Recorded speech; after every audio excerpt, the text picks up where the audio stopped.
Que ton règne vienne. Dans le nom de Jésus. Nous te bénissons, Père.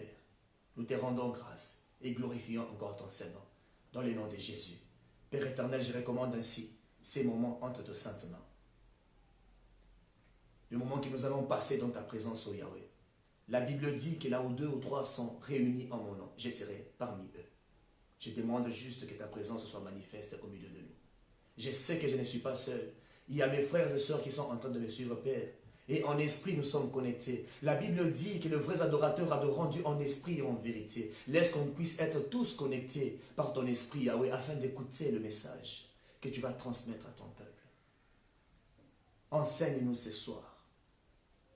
Show us the way. Parce que tu es le chemin, tu es la vie et tu es la vérité.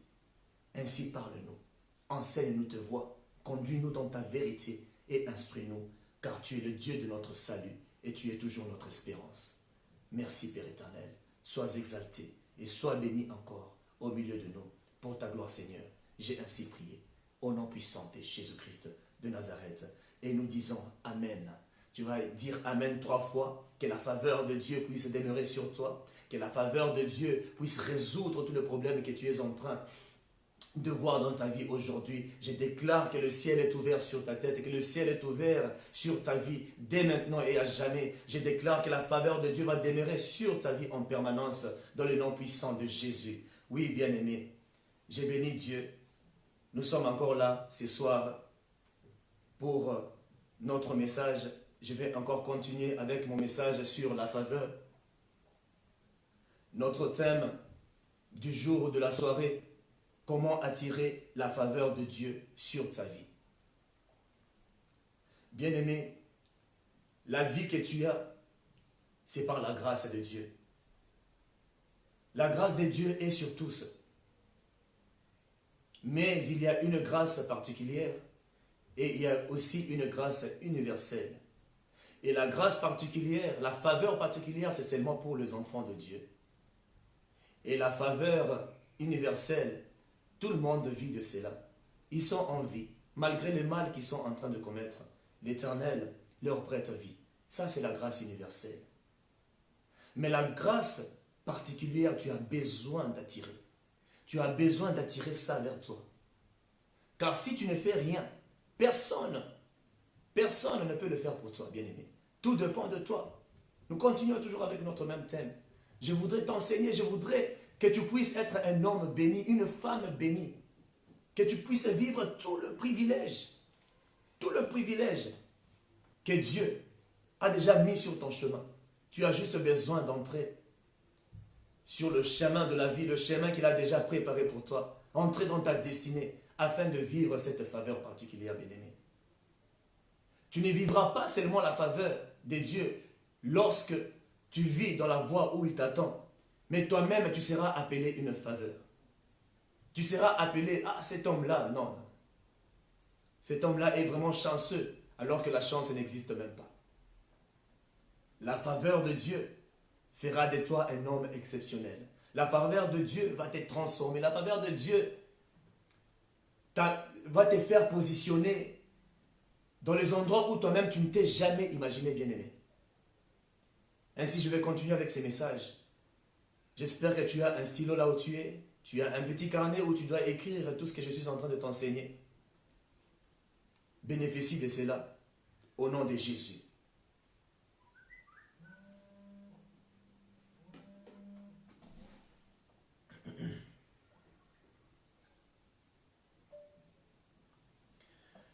Oui, bien-aimé. Je vais commencer encore par définir qu'est-ce qu'est la faveur de Dieu. La faveur de Dieu, par définition, c'est une disposition accordée à accorder sa protection, son appui à quelqu'un, des préférences aux autres, disposition ou attitude bienveillante envers une personne préférée. Tu dois tout faire, bien-aimé, pour que tu puisses faire partie des personnes que Dieu préfère. Regarde Daniel, parce qu'il était agréable devant Dieu. Il avait la faveur de Dieu. Abraham, parce qu'il était agréable devant Dieu. Ainsi, il avait aussi la faveur de Dieu. C'est pour ça que tu dois tout faire pour être aussi une personne préférée de Dieu. Mais pour que tu sois une personne préférée de Dieu, il y a quelque chose que tu dois faire afin d'attirer l'attention, le regard de Dieu là où tu es. Ainsi, cela va te bénir, bien-aimé. Cela va faire descendre la faveur de Dieu là où tu es. Hébreux chapitre 12, au verset 14, la Bible dit « Recherchez la paix avec tous et la sanctification sans laquelle nul ne verra le Seigneur. » Ainsi, bien-aimé, le deuxième point dont je voudrais te parler aujourd'hui, pour attirer la faveur de Dieu, tu dois être propre, tu dois te sanctifier. Ainsi, c'est la sanctification, notre deuxième point. Je vais te parler de la sanctification. Cela t'aidera, cela t'édifiera, cela te placera à côté de Dieu. Cela t'aidera même pour avoir la vie éternelle, bien-aimé. Ainsi, pour attirer l'attention de Dieu, pour attirer la faveur de Dieu sur ta vie, tu as besoin de vivre dans la sanctification. Pour attirer la faveur de Dieu, tu dois demeurer dans la sanctification. La main de l'Éternel ne peut descendre là où il y a le péché, bien-aimé. Ainsi, tu dois demeurer dans la sanctification. La Bible dit que notre Dieu est 3 fois saint, c'est un Dieu saint.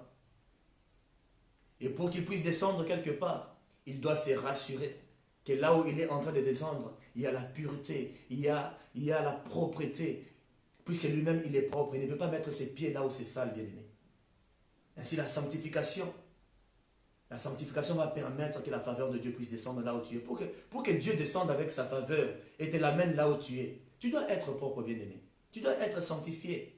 Nous avons parlé du premier point la fois passée. C'était sur faire le vœu de ta vie. Donner ta vie à Jésus-Christ. Lui accorder ta vie. Consacrer ta vie. Faire un vœu en disant, Seigneur, que je te donne ma vie. Je te la consacre et j'ai fait un vœu que ma vie aujourd'hui t'appartient. Ainsi, lorsque tu fais un vœu comme cela, la protection divine descend sur toi, bien-aimé. Parce que Dieu ne peut pas permettre que le mal puisse t'arriver. Parce que tu lui appartiens. Ainsi, c'est lui qui appartient à Dieu, à la faveur de Dieu. Beaucoup de chrétiens pensent que lorsqu'ils donnent leur vie à Christ, le royaume des cieux devient un acquis pour eux.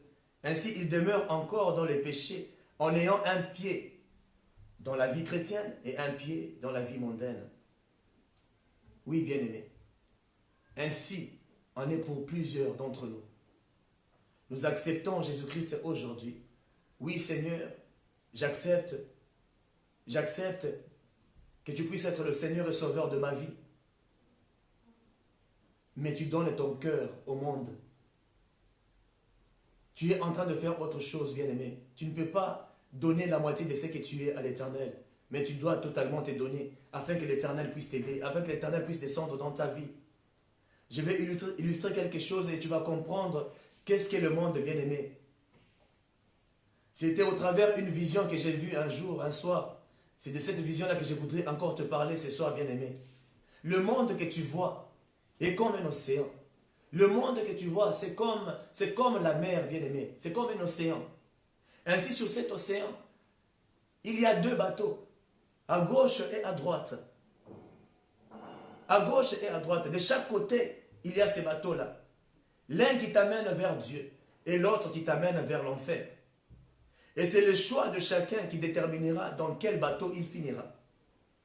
Bien-aimé, lorsque tu tombes dans une rivière ou piscine ou dans une mer, ta manière de te débattre dans cette eau déterminera si tu vas te noyer ou sauver ta vie.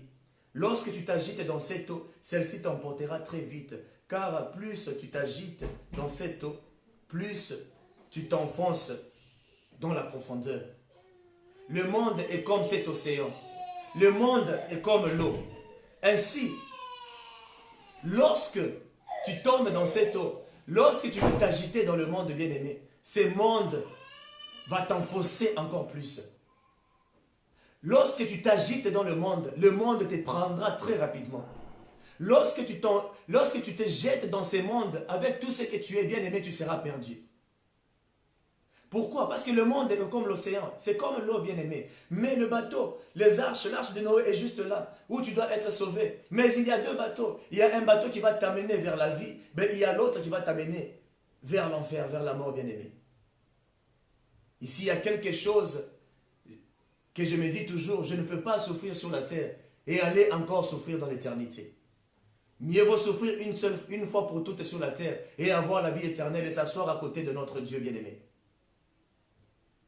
En soi, lorsque tu regardes, lorsque quelqu'un tombe dans une rivière, lorsque quelqu'un tombe dans la mer, lorsque quelqu'un tombe dans un océan, bien-aimé, ce n'est pas cette eau qui va submerger cet homme-là, cet être humain. Mais c'est ce que toi tu feras dans cette eau qui permettra de voir si tu peux survivre dans cette eau ou bien tu peux mourir. Celui qui garde son calme peut se déplacer tout doucement jusqu'à atteindre le bord de la rivière et sera sauvé. Mais celui qui s'agite dans l'eau, il se noie très rapidement.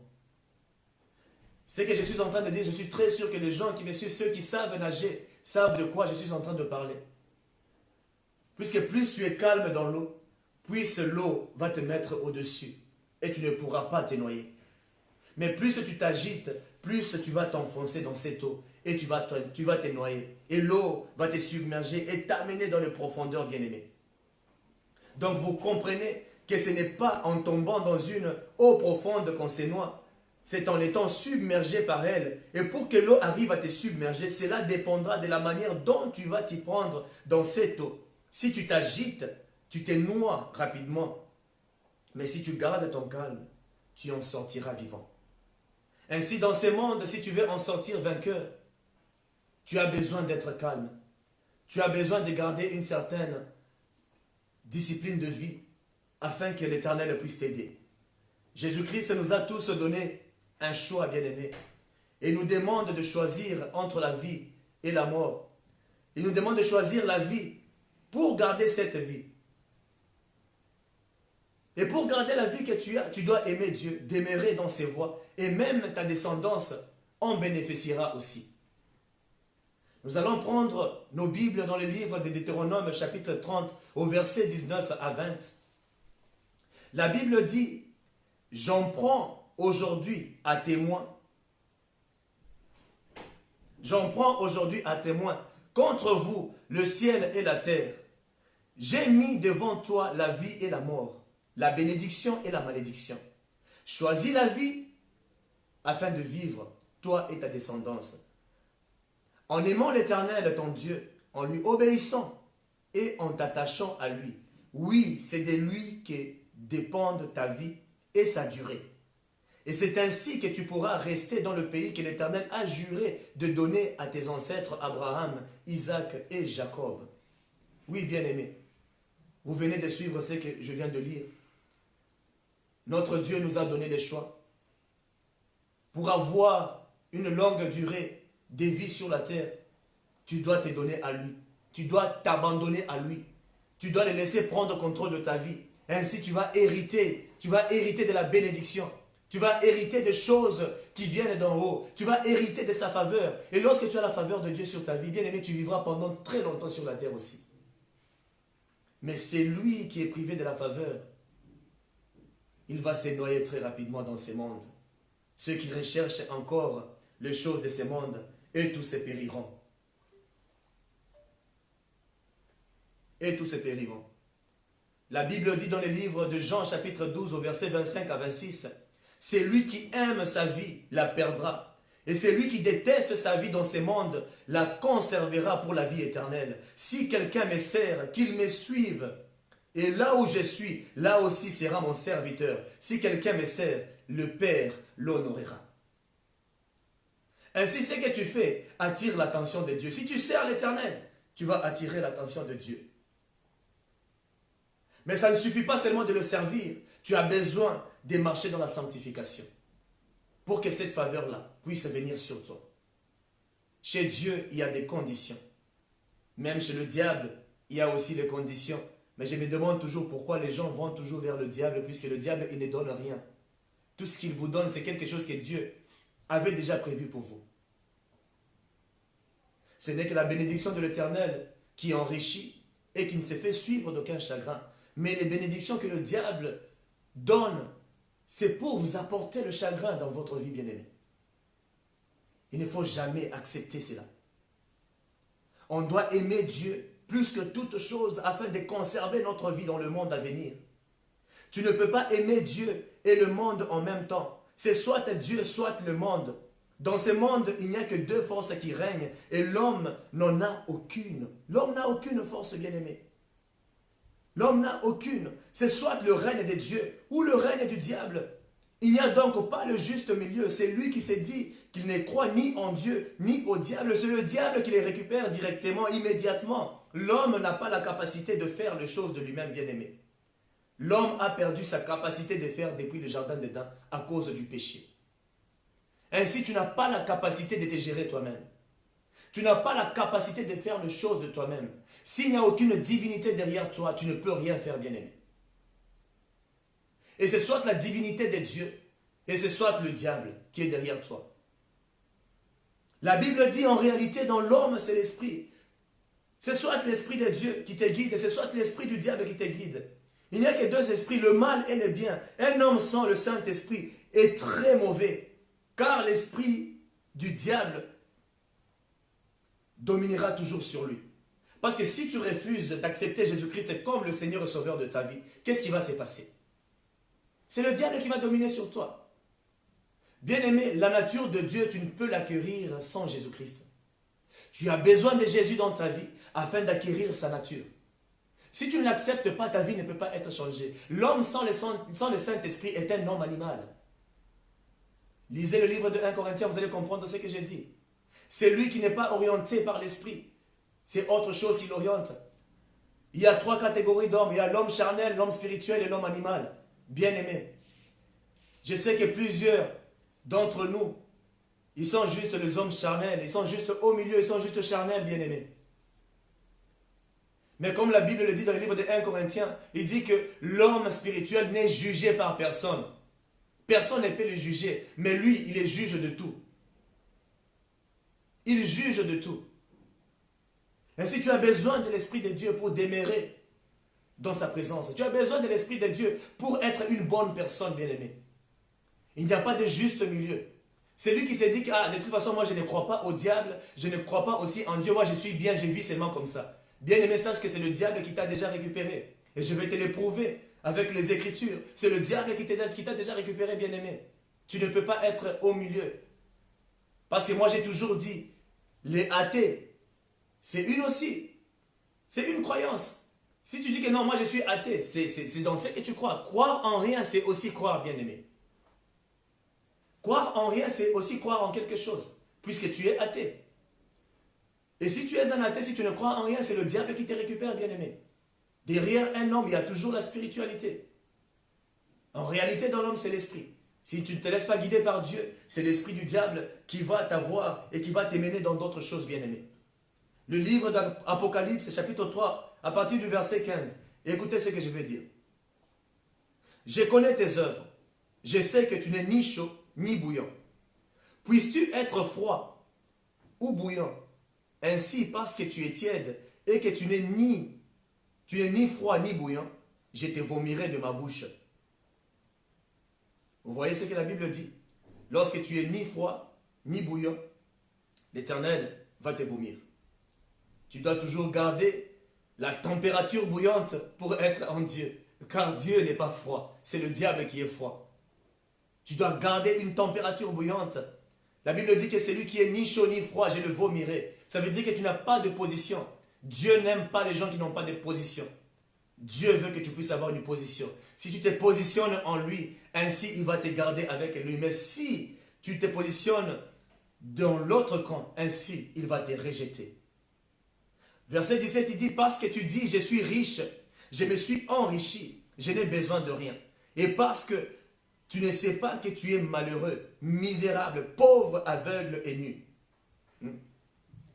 Ainsi, la richesse, ça rend aveugle beaucoup de gens. Ils se disent que je n'ai besoin de rien. Quand tu trouves quelqu'un avec beaucoup d'argent, ils se disent que les autres cherchent Dieu parce qu'ils sont pauvres. Bien aimé, moi je ne suis pas pauvre.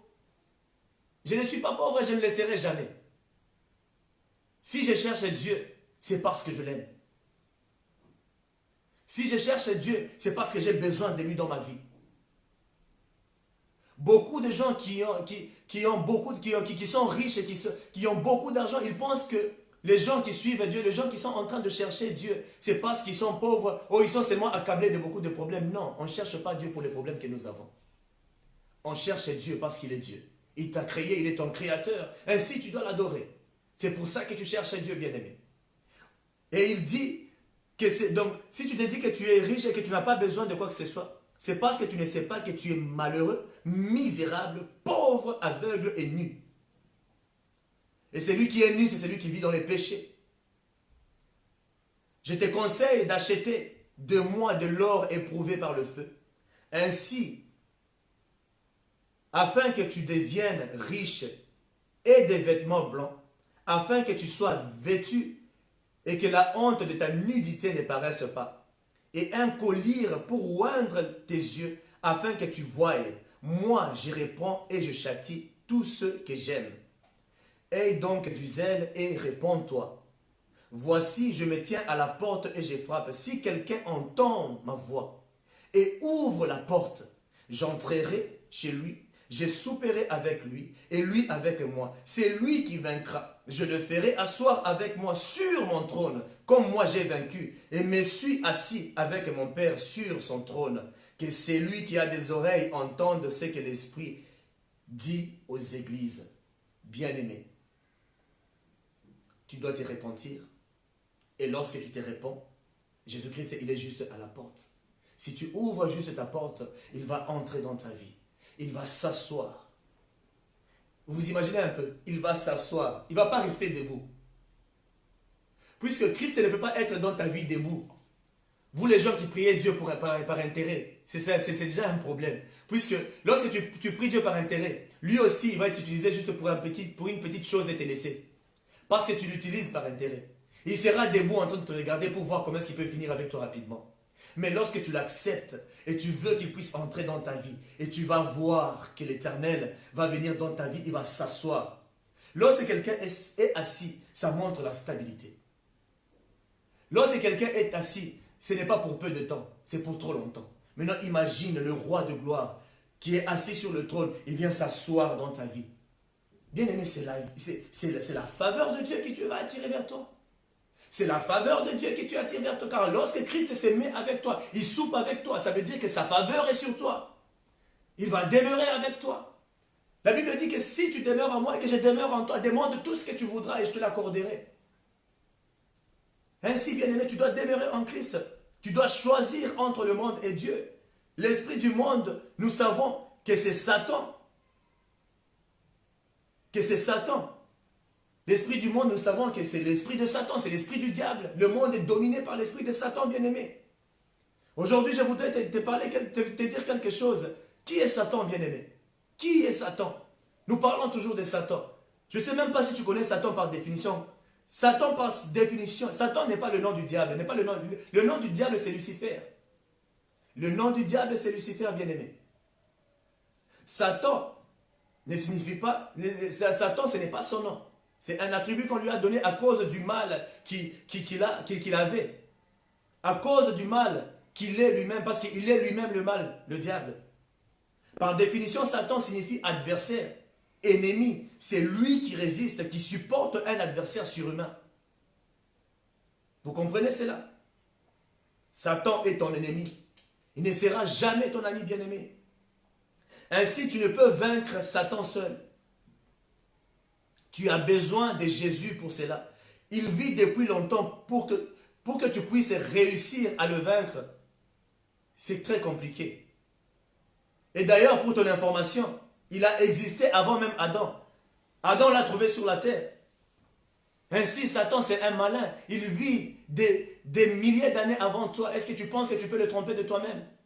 Ainsi, il y a certains hommes qui pensent qu'ils peuvent être plus intelligents que Satan, plus malins que Satan. Non, il n'y a pas plus malin que Satan sur la terre.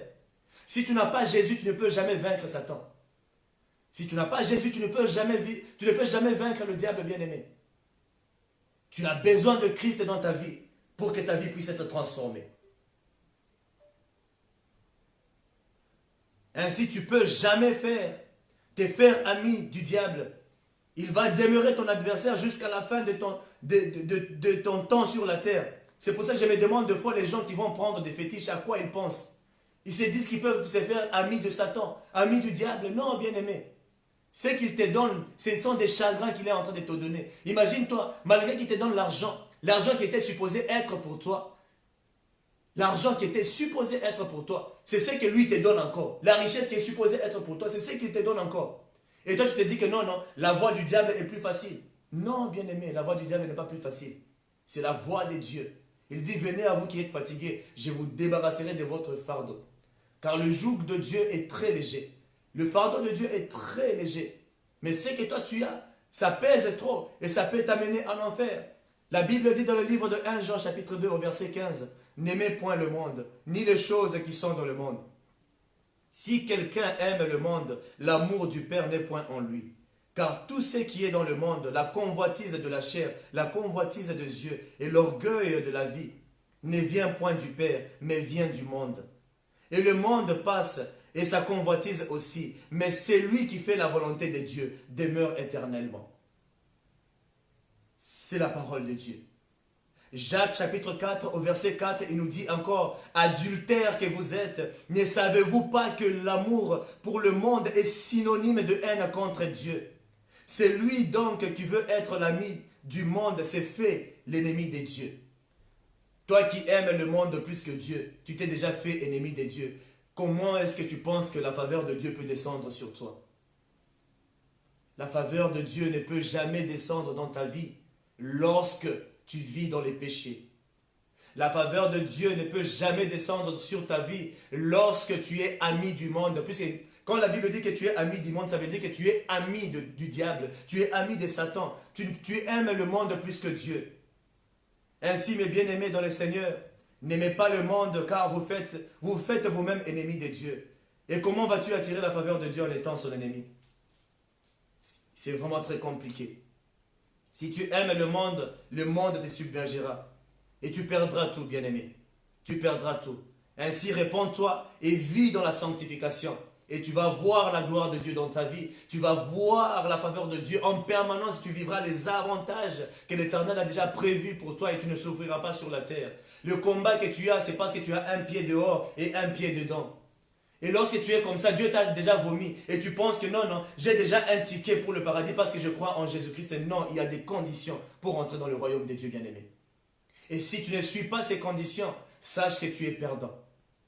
Sache que tu es perdant. Ça ne sert même à rien de donner ta vie à Jésus-Christ lorsque tu sais que tu aimes encore le monde. Lorsque tu aimes encore le monde, bien-aimé, tu te feras ennemi de Jésus-Christ. Tu dois demeurer dans la parole de Dieu. Tu dois demeurer dans le royaume de Dieu, afin que tu puisses aussi avoir la faveur de Dieu sur ta vie. Sans cela, tu es perdu, bien-aimé. Sans cela, tu es perdu, bien-aimé. Hébreux chapitre 12, au verset 12, la Bible dit, c'est pourquoi relevez vos mains qui faiblissent et raffermissez vos genoux qui fléchissent. Et faites-vous des pistes droites pour votre course, afin que les pieds qui boitent ne se démettent pas complètement, mais qu'ils guérissent plutôt. Faites tous vos efforts pour être en paix avec tout le monde et cultivez la sainteté, sans laquelle nul ne verra le Seigneur. Veillez à ce que personne ne passe à côté de la grâce de Dieu, qu'aucune racine d'amertume ne pousse et ne cause du trouble en empoisonnant plusieurs d'entre vous. Oui, bien-aimés, ne passe pas à côté de la grâce. Tu as juste besoin de rechercher la paix avec tout le monde. Parce que c'est lui qui se sanctifie. Il fait tout pour demeurer en paix avec toutes les personnes qui l'entourent aussi, bien-aimé. Tu ne peux pas être un homme de querelle à chaque fois. Tu dois rechercher d'abord la paix et la sanctification sans laquelle tu ne peux voir l'Éternel. Tu ne peux voir l'Éternel sans la sanctification, bien-aimé. Le sang de Christ, écoutez, je vais vous dire quelque chose. Nous lisons rapidement, toujours Hébreux 12, 19, la Bible dit ainsi donc frères, puisque nous avons au moyen du sang de Jésus une libre entrée dans le sanctuaire. Vous imaginez? Le sang de Jésus, c'est ce qui te donne le libre accès d'entrer dans la présence de Dieu. Comment ne peux-tu pas aimer te sanctifier? Comment ne peux-tu pas aimer vivre la vie de sanctification? Car lorsque tu te sanctifies, ça te donne le libre accès dans la présence de Dieu. Ça te donne le libre accès d'entrer dans le lieu très saint.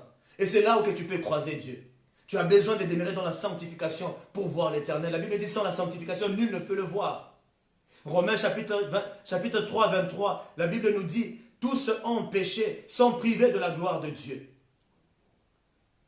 Lorsque tu vis dans les péchés, tu es immédiatement privé de la gloire de Dieu. Et là où il y a la gloire de Dieu, il y a la faveur de Dieu, bien-aimé.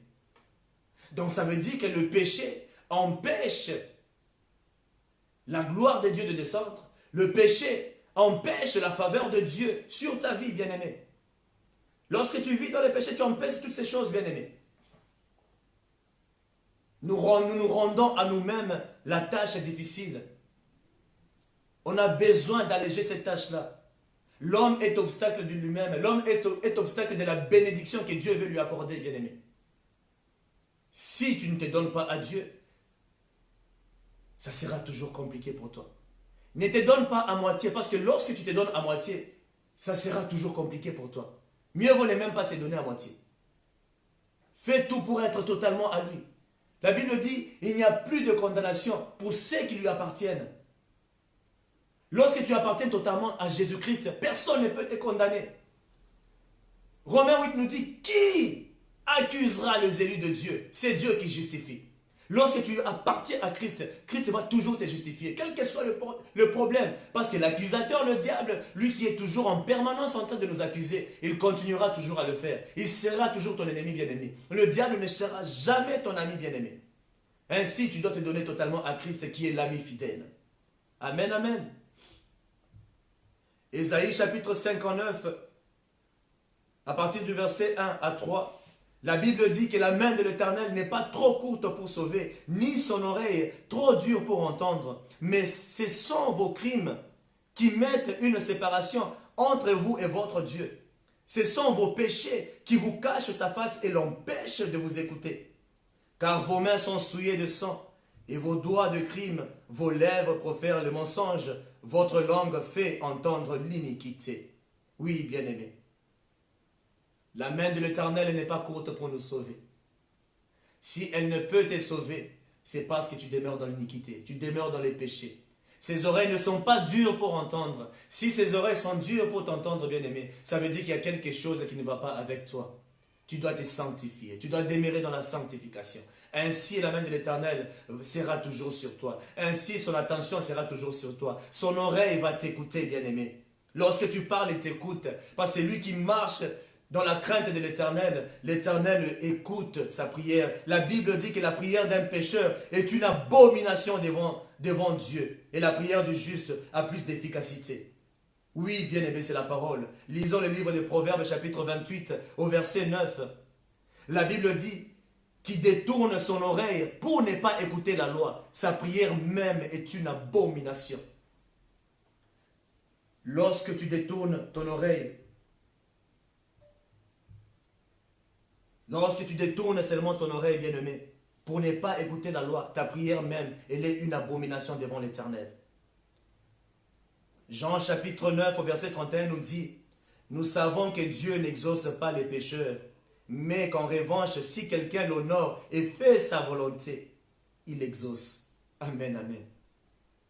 Dieu n'exauce pas les pécheurs, mais si quelqu'un l'honore, oh Seigneur, merci.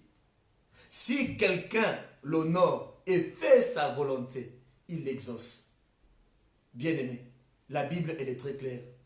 Il ne faudrait pas essayer de tordre la parole de Dieu, comme certains le font. Vous êtes en train de vous tromper vous-même. Plusieurs personnes, lisons d'abord le livre de Jacques, chapitre 5, au verset 16. La Bible dit, confessez donc vos péchés les uns aux autres et priez les uns pour les autres, afin que vous soyez guéris. La prière fervente du juste a une grande efficacité. Bien-aimé, c'est la parole de Dieu. C'est la parole de Dieu. Donc, avant que la prière puisse être efficace, vous devriez d'abord confesser vos péchés, les uns envers les autres. Demander pardon à Dieu. Ainsi, ta prière aura de l'efficacité. Ça va aller vers Jésus. Plusieurs personnes se sanctifient seulement lorsqu'ils doivent prier. Ils se sanctifient, demandent pardon à Dieu pour attirer le regard de Dieu seulement au moment de la prière, avoir ce qu'ils désirent, puis laisser Dieu. bien-aimé, ce n'est pas une bonne manière de faire les choses.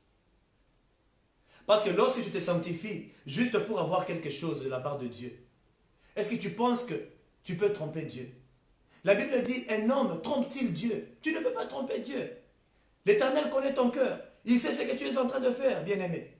La Bible dit dans Galates chapitre 6, versets 7 à 9, ne vous y trompez pas, on ne se moque pas de Dieu. Ce qu'un homme aura sémé, il le récoltera aussi. Celui qui sème pour satisfaire sa nature propre, récoltera d'elle la ruine. Mais celui qui sème pour l'esprit, récoltera de l'esprit la vie éternelle. Ne négligeons pas de faire le bien, car nous moissonnerons au moment convenable, si nous ne nous relâchons pas. Ainsi, bien-aimé, on ne se sanctifie pas pour avoir quelque chose de la part de Dieu, mais on se sanctifie par amour pour Dieu, car on a besoin de sa présence en permanence dans nos vies. On a besoin de l'avoir à nos côtés en permanence, bien-aimé. Tu ne peux pas te moquer de Dieu, car ce que tu vas s'aimer, tu vas récolter cela, bien-aimé. Et Dieu voit ton cœur, il voit ce que tu fais. Et lorsque tu entres dans sa présence, tu as besoin de quelque chose, tu as besoin d'un travail, tu entres dans sa présence. Seigneur, pardonne-moi parce que j'ai péché, s'il te plaît, donne-moi ceci. Est-ce que tu penses réellement que l'Éternel va t'accorder ce que tu cherches? Un homme trompe-t-il Dieu? Non, bien-aimé, ça ne peut pas se faire. Il connaît ton cœur. Ainsi, c'est pour ça que vous priez. Vous n'avez pas la réponse venant de la part de Dieu. Vous priez, mais il n'y a pas de réponse. Vous priez, il n'y a rien qui arrive. C'est à cause de votre cœur. À cause du cœur que vous avez. C'est pour cela, il n'y a pas de réponse dans toutes choses que vous êtes en train de chercher, bien-aimé.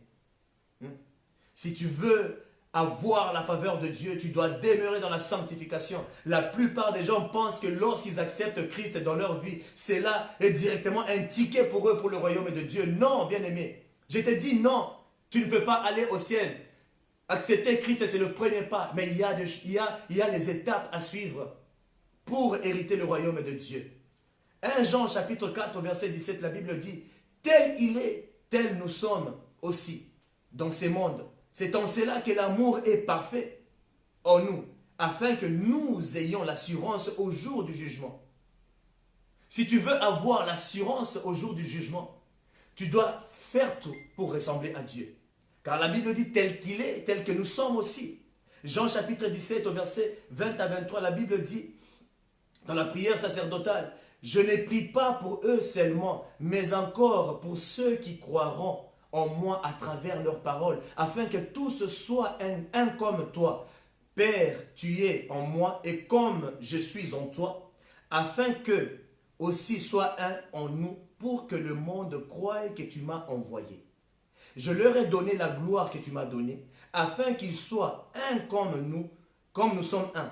Moi en eux, toi en moi, afin qu'ils soient parfaitement un, et qu'ainsi le monde reconnaisse que tu m'as envoyé et que tu les as aimés comme tu m'as aimé. Oui, bien-aimé, notre Dieu est 3 fois saint. On doit le ressembler. On doit aimer la vie de sainteté. On doit aimer la vie de sanctification, car c'est cela qui va nous mettre à côté de lui. Et tu le verras. Tu le verras dans ta vie, bien-aimé. La Bible dit dans le livre de 2 Timothée chapitre 2 au verset 19, « Cependant les solides fondations posées par Dieu subsistent, porteuses de cette inscription. Le Seigneur connaît ceux qui lui appartiennent. Et tout homme qui prononce le nom du Seigneur, qu'il se détourne du mal. » Bien-aimé, si tu invoques le nom de l'Éternel, tu dois te détourner du mal. Tu dois éviter de faire le mal. Lorsque tu évites de faire le mal, tu es en train d'attirer la faveur de Dieu vers toi. Ainsi, garde-toi pur et tu verras le Seigneur.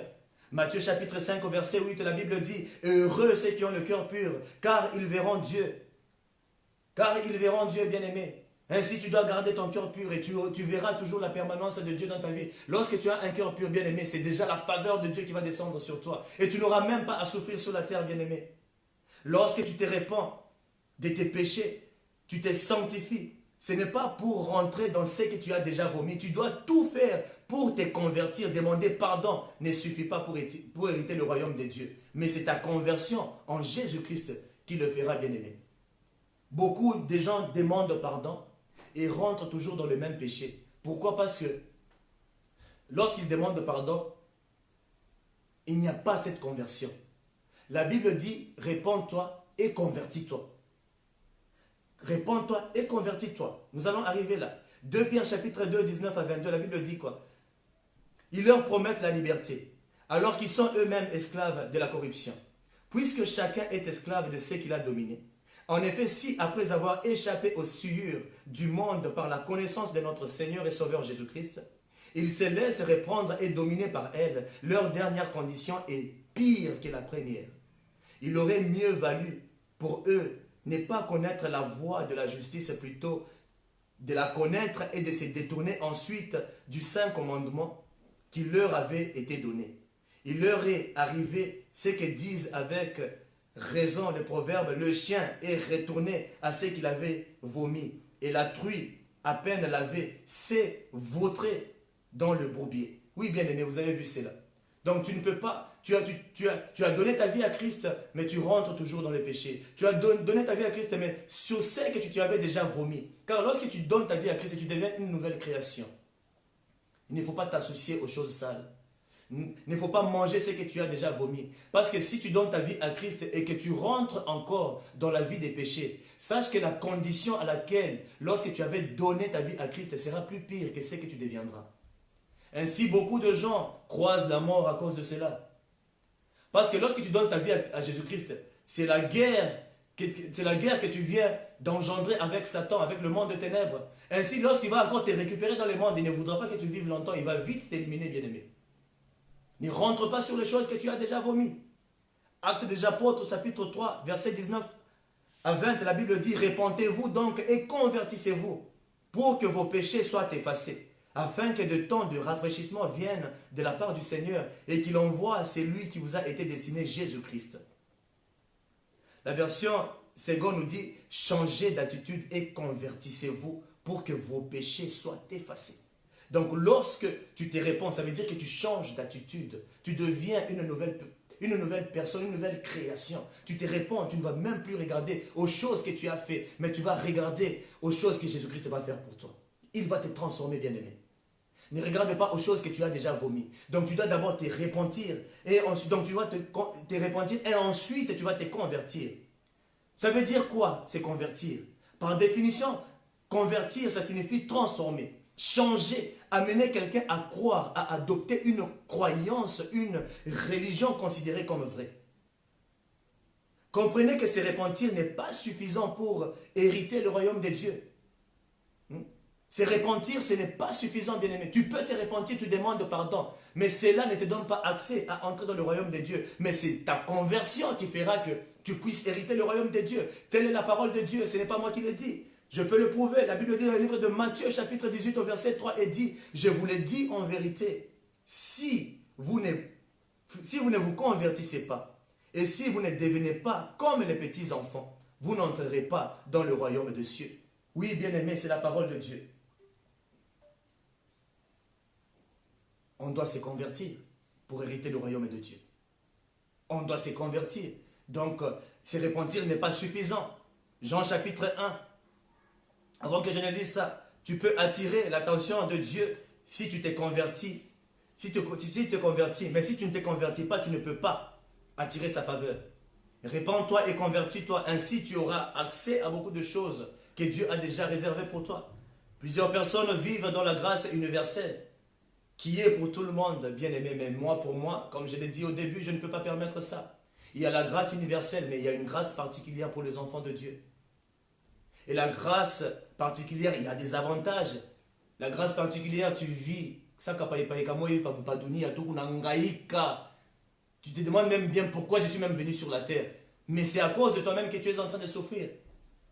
L'Éternel est là. Donne ton cœur à Dieu et tu verras qu'il va changer ta vie. La Bible dit dans le livre de Jean, chapitre 1, au verset 9, cette lumière était la véritable lumière qui, en venant dans le monde, éclaire tout homme. Elle était dans le monde, et le monde a été fait par elle, et le monde ne l'a point connue. Elle est venue chez le sien, et le sien ne l'ont point reçue. Mais à tous ceux qui l'ont reçue, à ceux qui croient en son nom, elle a donné le pouvoir de devenir enfants de Dieu, lesquels sont nés non du sang, ni de la volonté de la chair, ni de la volonté de l'homme, mais de Dieu. Et la parole a été faite chair. Elle a habité parmi nous, pleine de grâce et de vérité. Et nous avons contemplé sa gloire, une gloire comme la gloire du Fils unique venu du Père bien-aimé. Oui, la lumière est venue dans ces mondes. La lumière, c'est Jésus-Christ. La lumière, c'est Christ bien-aimé. Accepte Christ dans ta vie. Accepte de te convertir.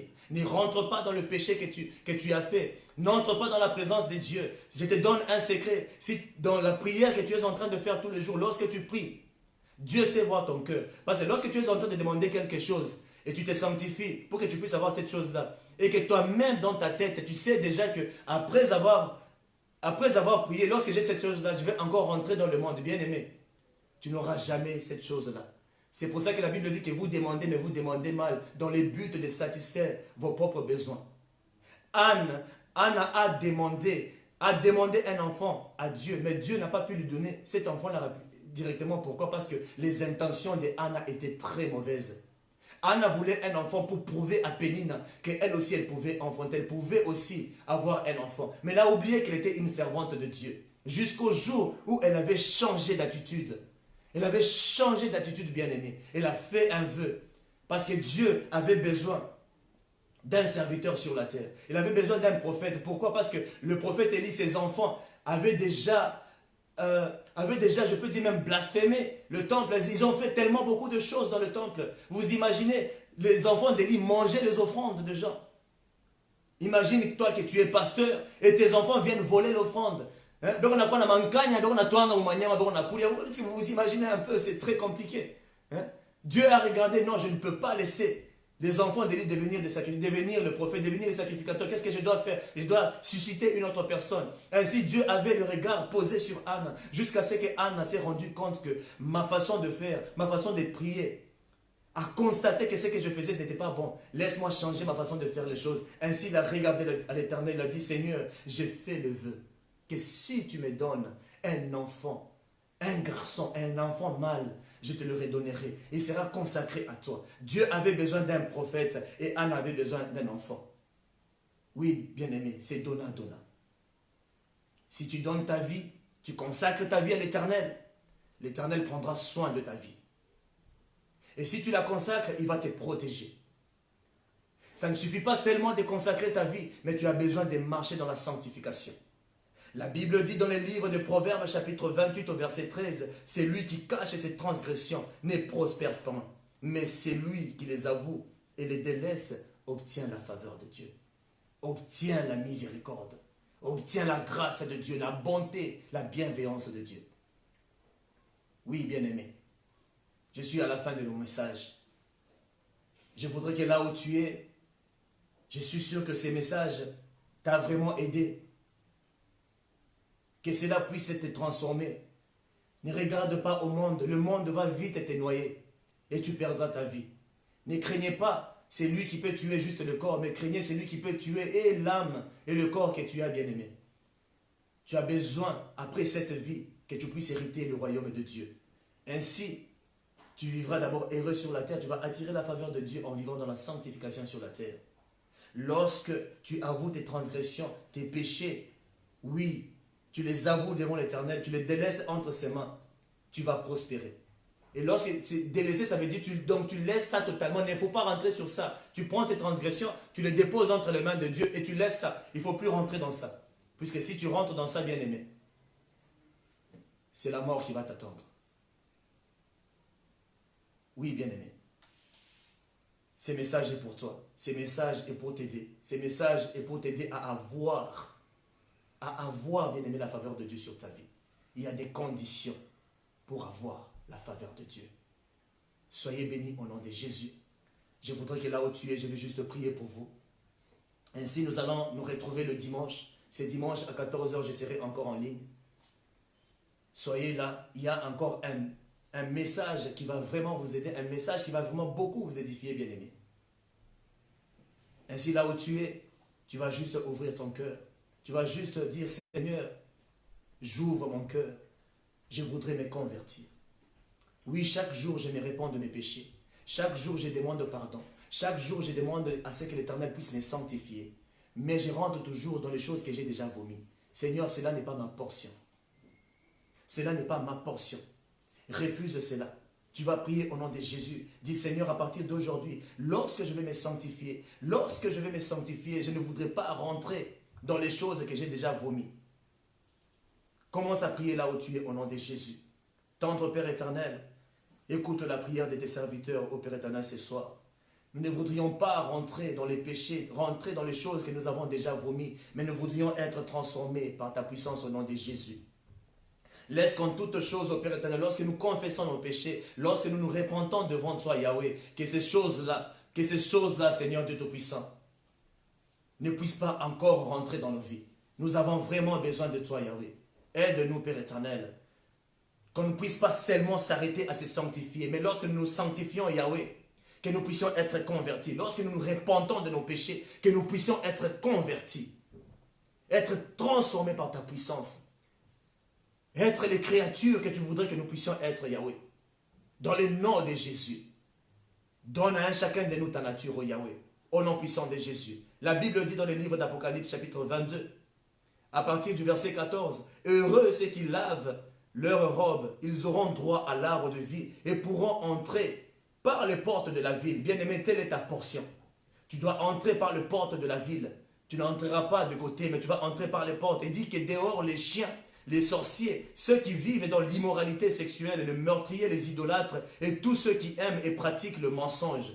Toi, bien-aimé, ce n'est pas ton partage ce soir. Tu vas dire, Seigneur, moi je vais entrer par la porte. Garde ma robe blanche. Car la Bible dit, gardez votre robe blanche. Ecclésiaste 9, 8 nous dit, qu'en tout temps que votre robe soit blanche et que l'huile ne manque pas sur votre tête. Tu vas dire, Seigneur, je prends la décision aujourd'hui de toujours garder ma robe blanche afin que je puisse aussi bénéficier de la faveur que tu as sur les enfants, qui est sur tes enfants. Prie au nom de Jésus là où tu es. Yahweh, je recommande ainsi tous tes enfants entre tes mains. Aide-leur à pouvoir garder leur robe blanche, Père éternel, car la vie de sainteté n'est pas facile. Ce n'est que le Saint-Esprit qui peut nous aider à avoir cela. Aide-nous, Père éternel, à être purifiés de tout mal. Aide-nous, Père éternel, à pouvoir garder notre vie dans la sanctification, Père éternel, afin qu'on puisse te voir tout le long de notre vie, dès maintenant et à jamais, Père éternel, au nom puissant de Jésus. Nous avons vraiment besoin de toi, Yahweh. Sois avec un chacun de nous et bénis encore tous tes enfants, Père éternel, dans le nom puissant de Jésus. Rétablis, Père éternel, ton alliance avec tes enfants. Aujourd'hui, Yahweh, je sais que, Seigneur, ils sont en train de prendre une décision, Père éternel, une décision de pouvoir te faire plaisir, une décision, Père éternel, de ne plus rentrer dans les péchés et qu'à chaque fois qu'ils vont se repentir, Père éternel, que tu puisses aussi leur donner la force de pouvoir être transformés par toi. Seigneur, nous nous ajustons à ton esprit car nous voudrions te ressembler, être à ta ressemblance, Père éternel, tel est notre désir ce soir, dans le nom puissant de Jésus-Christ de Nazareth. Soyez tous bénis au nom de Jésus-Christ. Que la grâce du Seigneur Jésus-Christ et l'amour de Dieu et la communion du Saint-Esprit soient avec vous tous. Je déclare que le ciel va toujours demeurer ouvert sur votre tête. Je déclare que la faveur de Dieu sera votre partage, pas la faveur universelle, mais la faveur particulière sur un chacun de nous. Dans le nom puissant de Jésus-Christ, soyez bénis et passez une bonne soirée. Que Dieu soit avec vous.